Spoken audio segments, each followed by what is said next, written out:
Então vamos lá. Qual é a diferença entre nascimento e novo nascimento? Quem quer ajudar?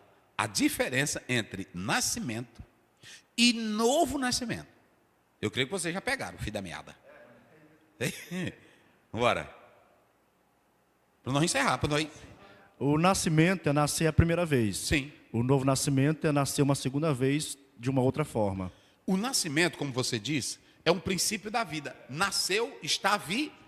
Só que há um problema. O nascimento nosso é o nascimento com defeito de fabricação, não de Deus.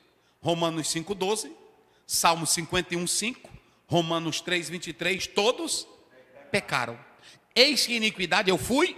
Então, quando você nasce hoje, por mais que seja uma criancinha bela, mas ela já vem com a natureza pecaminosa. E quando ela vai escolhendo a vida, Romanos 8 diz que quem nasce na carne, a tendência é para o pecado. Por isso que Jesus disse: o que é nascido da carne é o princípio da vida ou do nascimento carnal, é a tendência para o quê? Para o pecado. Então, quem vive na natureza carnal, ele pratica tudo o que está em Gálatas 5, 19, 21. A carne pende para a carne. Então, esse é o nascimento. Aí, quando Jesus conversa com Nicodemos, Jesus, quando diz, tu precisa nascer de novo, Jesus viu que Nicodemos só estava no nascimento normal, natural. Ou seja, Jesus olhou para a alma desse homem que estava cheia de pecado. Falei. Esse novo nascimento, ele só pode ser operado pela ação divina.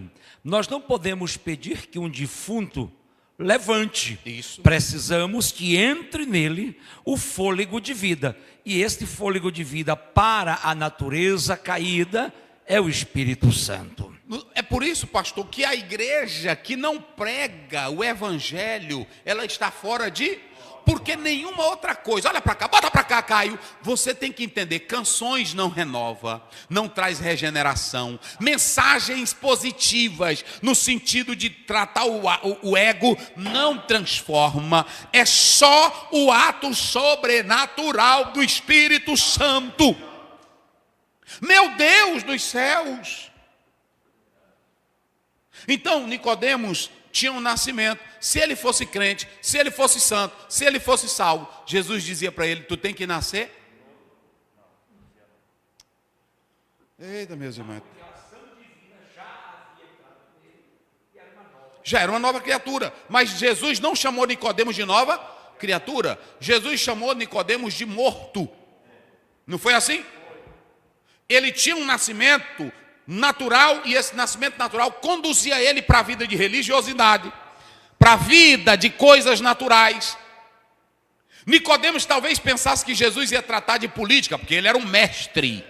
Nicodemos talvez pensou que Jesus ia tratar de teologia, porque Nicodemos era fariseu. Às vezes nós estamos tratando de questões políticas, de questões... Disso quem trata são os políticos, disso quem trata são os especialistas. Agora o homem de Deus trata do problema da alma. Oh, meu Deus do céu. E outra coisa aqui, evangelho que não confronta, não é? John Piper diz uma coisa certa: se o evangelho não te confronta, não mostra o teu lado nu, tua pobreza, tua miséria, não é? Jesus mostrou a pobreza de quem? De Nicodemos. Era mestre em Israel, era um dos principais dos judeus, era do sinédrio, tinha religião, mas era pobre. Aí Jesus disse: se tu não nascer de novo, tá aqui, ó, aqui eu coloquei, aqui ó, paligenesia, ok? Novo nascimento, aqui é novo nascimento. Agora observem bem, ó, genete, olha aqui, ó, genete, nascer, seja gerado. Só que se ele usar só essa palavra, tu tem que nascer. Mas ele coloca aqui, ó, anotem, diga comigo, anotem. Anotem. Tem que nascer de onde? De cima. Tem que nascer do alto. Ou seja, novo nascimento é como ele falou ali. Não é da religião, não é do partido, não é da técnica do pastor, não é do meio religioso. É de cima. Fala aí, senão o povo não vai ouvir. Esse poder de convencimento de Jesus, né? Porque Nicodemos queria puxar Jesus para o campo dele, o racional. Discutir religião, discutir Bíblia mesmo. Política, tradições. Jurídica, de sinédrio. E ele queria saber apenas qual é o segredo desses sinais que Jesus fazia, que era diferente da contramão daquele... Ou seja, o senhor está dizendo que ele queria tratar o sobrenatural com a linha humana, a lógica humana. Aí Jesus piorou o negócio dele. Não foi assim? Exatamente. Olha aqui, a incompreensão de Nicodemos. Olha para cá, deixa eu dizer uma coisa para o professor César. Nós já pregamos aqui. O que Jesus estava falando para Nicodemos? Era novo ou era antigo? Antigo. Era antigo. Era antigo. E Ezequiel 36, derramarei água sobre os sedentos. Não foi? Tirarei o coração de pedra e colocarei. Ele sabia, só que a religião dele transformou isso no que ele está dizendo aí, numa lógica racional. Não transforme evangelho, que é poder de Deus, em lógica humana. E Jesus disse para ele, eu muito me admiro, eu estou admirado, tu, um fariseu, professor de Bíblia, não saber disso. Porque tem gente que sabe muito, mas é mal informado. O Nicodemos já sabia muito, mas sabia totalmente. Porque tem coisa que só se discerne espiritualmente. Pronto. O que eu quero dizer ali do professor César é o que nós estamos dizendo. Nós estamos dizendo o seguinte, é que evangelho não pode ser discutido pela lógica humana. Lá em 1 Coríntios 2,14, a Bíblia diz que as coisas espirituais, elas se discernem como? Está lá no 10. Por isso que no versículo 10, a Bíblia diz, mas Deus nula revelou pelo seu Espírito. Por isso que o próprio Jesus disse, não vem da carne. Novo nascimento, olha lá, 1 João 1, 12, 13, ele diz, não vem do varão, não vem da carne, mas de Deus. Então, Nicodemos era um mestre, mas um mestre que a teologia dele estava defasada. Era informado, mas informações erradas. Tinha a sua hermenêutica, mas uma hermenêutica na linha. Olha para cá, está filmando, Caio? Quase toda hermenêutica. Por exemplo, um calvinista, quando ele abre passagens como Jesus disse, quem vem a mim de maneira lançarei fora, 1 Timóteo 2,4, o qual deseja que todos sejam, a Bíblia não trata nada de calvinismo nem de arminianismo, a Bíblia trata da salvação. Aí o cara já lê com a lente calvinista, o arminianista já lê com a linha, mas Jesus disse foi assim, e de pregar o evangelho. Jesus discutiu linha com Nicodemos. Eita, meu Deus. E aí o professor César falou uma coisa certa. O Nicodemos estava cheio de questões, cheio de interpelações, mas Jesus não respondeu nenhuma delas. Ele só disse, se tu não nascer... meus irmãos, que tem de líder que fica em podcast, que fica em igreja, debatendo questãozinha, debatendo linha. Jesus nasceu ou não nasceu? Como foi o nascimento? Como foi que ele entrou? Nunca resolveram isso, tu vai resolver hoje. A igreja, ao longo do processo histórico, bateu o martelo nos sinos, não foi? Ou nos sínodos, bateu o martelo nos concílios. Jesus é Deus, o Espírito é Deus, e o Pai é. Pronto, e acabou-se a conversa. Se tu crê, se tu não quer, pronto. Rapaz, é assim. Pronto, aí entra o que ele falou. Se tu não nascer de novo. Aí Nicodemos foi complicado. Mas como pode fazer isso? Aí Jesus diz, olha, isso é uma ação do Espírito. O Espírito, o vento sopra onde? Não sabe de onde veio? Assim é todo aquele. Ou seja, eu não compreendo, eu não entendo, mas eu sinto os efeitos. O vento é misterioso. A ação do Espírito Santo na regeneração de um pecador é algo sobrenatural. E que eu não compre, mas eu sinto. Eita. Agora eu estou onde agora? Vamos lá. Bora, vai lá, rapidinho. 9-13. Isso. Nicodemos respondeu e disse-lhe, como pode ser isso? Jesus respondeu e disse-lhe, tu és mestre em Israel e não sabes isso? Na verdade te digo que nós dizemos o que sabemos e testificamos daquilo que vimos, e não aceitais o nosso testemunho. Se vos falei de coisas terrestres e não crestes, como crereis se vos falar das celestiais? Ora, ninguém subiu ao céu, senão que desceu do céu, o Filho do homem que está no céu. Agora preste minha atenção, 9-13, não é isso? o ensino de Cristo sobre a necessidade da regeneração. Vocês se lembram que Jesus Cristo, ele vai expor a doutrina da regeneração, dizendo que ele veio do... Olha o que ele diz aí no finalzinho. Olha esse versículo aí. Ora, ninguém subiu ao céu, senão que desceu do céu. Ninguém subiu ao céu, senão que desceu do céu. Ou seja, ele estava dizendo, Nicodemos, olha como é lindo isso aqui, professor César. Ele estava dizendo, tu está entendendo, Nicodemos? As coisas que você sabe, sem o Espírito Santo, elas são loucas, elas são nécias. Tratar de coisa de salvação sem um discernimento espiritual não vai levar a lugar nenhum.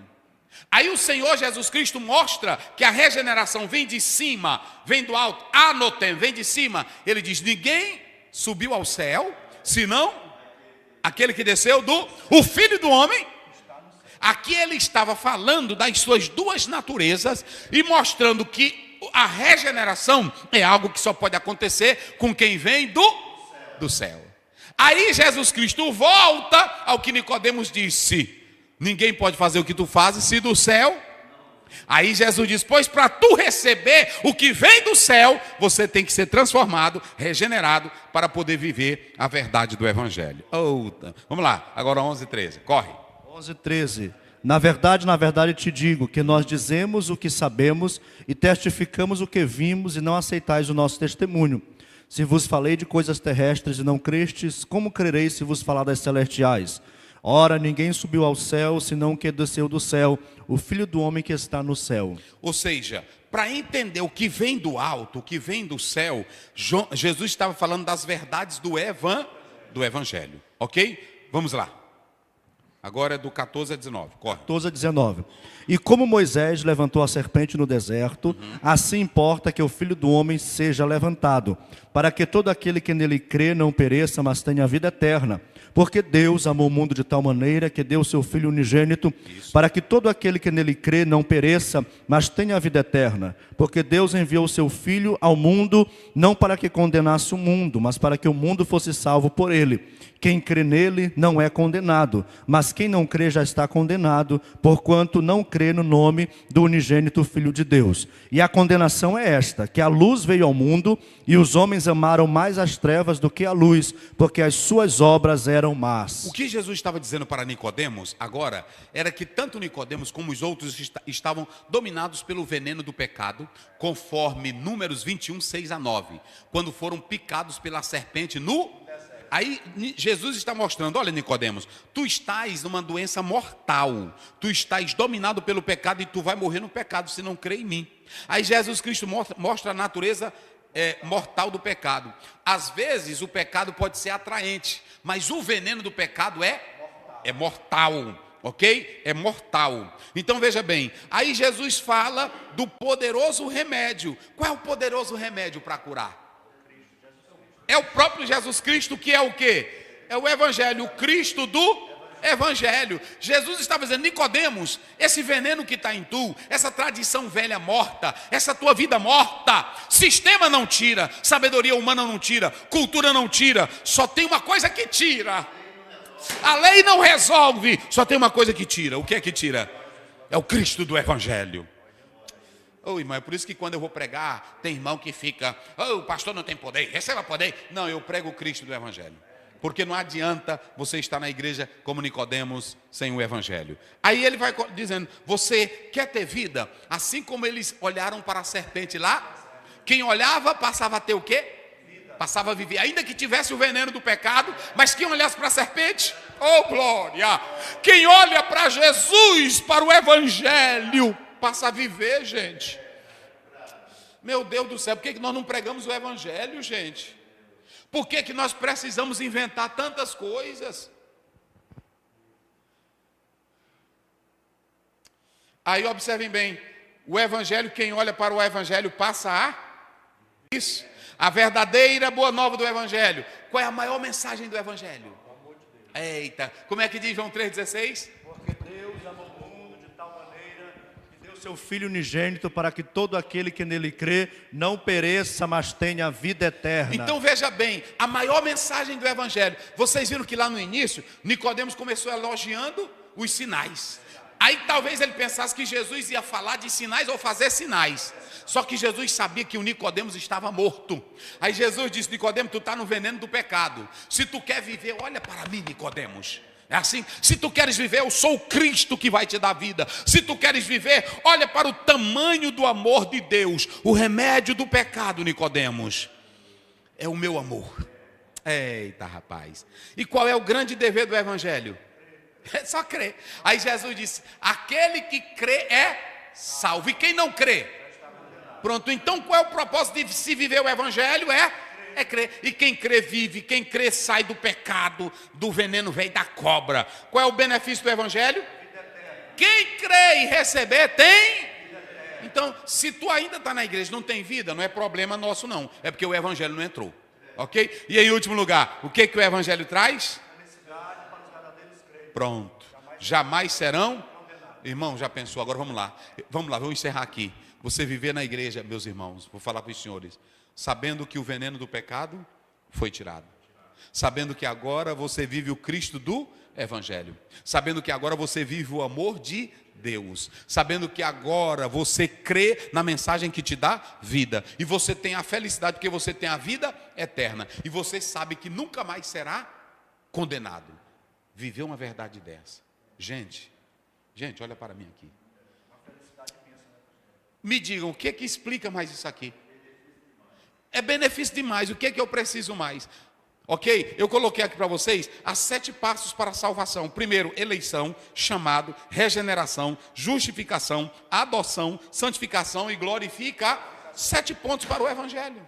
Está aí. 7 pontos para o evangelho. Se você aceitar esse evangelho aqui com verdade, pronto. Vamos lá, resumo aqui da lição. Introdução. A confirmação de Jesus como Filho de Deus. Jesus inicia seu ministério. Um novo caminho para o reino de Deus, destacando a obra regeneradora do Espírito Santo. Ou seja, Nicodemos foi procurar Jesus porque Jesus já estava pelas suas obras, seu trabalho. Jesus fez o que ele fez no capítulo 2, o que Jesus fez em Caná da Galileia, como ele entrou no templo. Então ele já tinha ouvido falar de muitos feitos de Jesus e muitos sinais operados. Vamos lá. Primeiro ponto, Jesus e Nicodemos. As ações de Jesus, o seu discurso e a sua reação no templo chamou a atenção do povo. Olha aí, vai. Jesus foi visto por Nicodemos como mestre. Nicodemos queria discutir colocações teológicas. Tá vendo? Era. Jesus não deu as horas para essa colocação dele. Vai. Quem era Nicodemos? Fariseu zeloso, Isso. formado, mantinha uma postura reservada, isolada, tinha autoridade no sinédrio, sincero e temente a Deus. Então veja que Nicodemos não era um menino e não era uma pessoa sem caráter, não era uma pessoa sem equilíbrio. Quem vai procurar Jesus é um homem sensato. Segundo a tradição, ele foi batizado por Pedro e por João. É só tradição, não está na Bíblia. O que Nicodemos ouviu de Jesus? Percebeu que não era um homem comum ou um profeta exótico. Entendeu que era rabi, pela forma racional e espiritual de falar. Sim. Entendeu que era o Filho de Deus. Isso. O diálogo de Jesus e Aqui Nicodemos. foi o mais importante. Ele viu que Jesus não era um profeta como os demais. Viu que Jesus não era um escriba, um fariseu. Viu que Jesus não era qualquer pregadorzinho. Ele viu que ele era o Filho de Deus. Por isso que ele foi atrás de Jesus. Olha para cá. Ninguém te procura, pastor, só porque tu tem conhecimento. Porque tem muita gente que tem conhecimento na universidade. Ninguém te procura porque você fala bonito. Tem oradores importantes. O povo procura quando tem necessidade da alma. E aí você tem que pregar o evangelho. Vamos lá.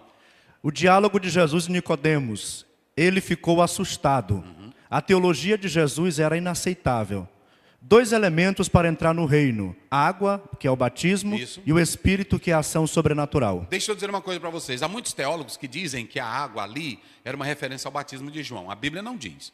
Eu pego que ali foi usado metaforicamente. Jesus estava falando que Nicodemos estava sujo pelo pecado e ele precisa ser lavado. Então ele usa a água e o Espírito Santo. Ele usa a água como simbólica, não é isso? Para falar do efeito purificar. Derramarei água sobre os sedentos. E como Nicodemos estava sedento, Jesus usou o símbolo, a metáfora da água. Aí ele usa também essa metáfora, como está lá em Mateus 28, quando diz: batizando em nome do Pai, do Filho e do Espírito Santo. Mas eu creio dessa forma, ok? Então, quando ele faz uso dessa água, é de forma metafórica.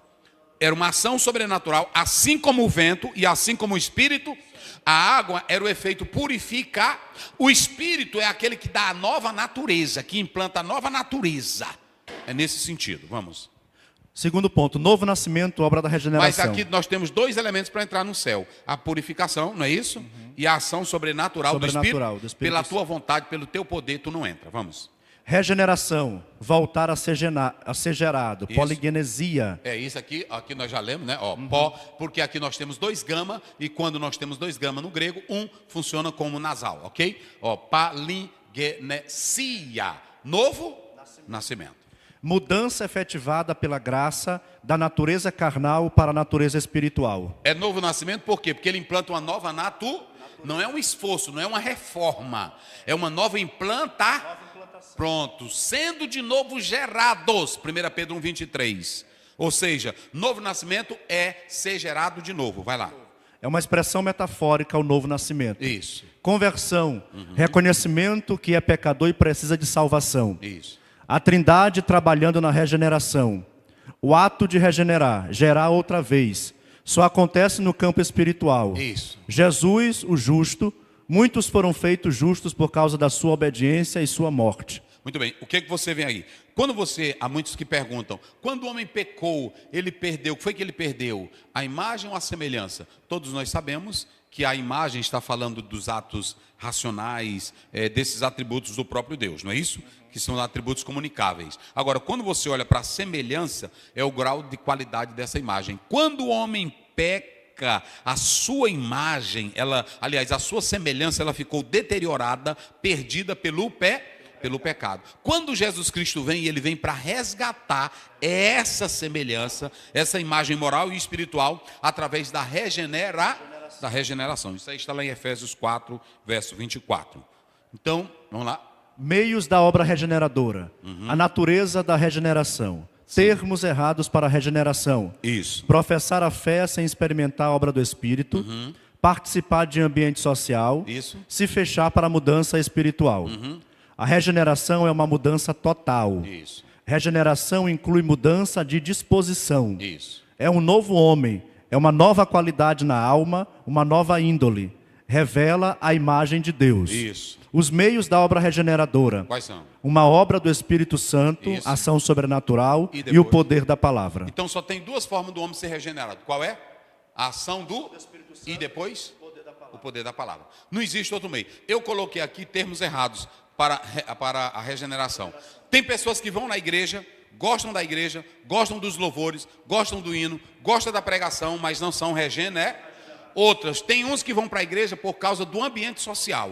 Domingo eu estou lá, eu gosto do pastor, eu gosto dos louvores, nada disso é regenerar. É por isso que eu vou falar aqui, não é gostar de louvor, não é gostar de pregação, é se abrir para o Espírito.